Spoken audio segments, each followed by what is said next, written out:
এই বেলি বিহুতে বোলে কাটিব মোকে কাৰণ বোলে মই এটা গাহৰি এই বেলি বিহুতে বোলে গধূলি মোকে ধৰি বান্ধি নিবহি বান্ধ এই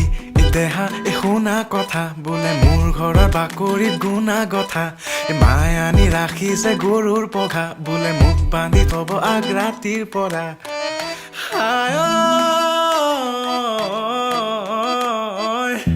মই বোলে ঘৰতে শুই থকা গাহৰি মোক বোলে দেখি লাগিছে আমনি মোৰ বোলে ৰুমত গোন্ধ যেন গোহালি মোক বোলে বহিবলৈ পৰিছে ভাগৰি দেউতায়ো বোলে তোৰ দেহটো চালে যেন লাগে এটা জলহস্তি তোৰ গাল দুখনে আৰু নোৱাৰে চাগে ধৰিবলৈ আৰু চৰ্বি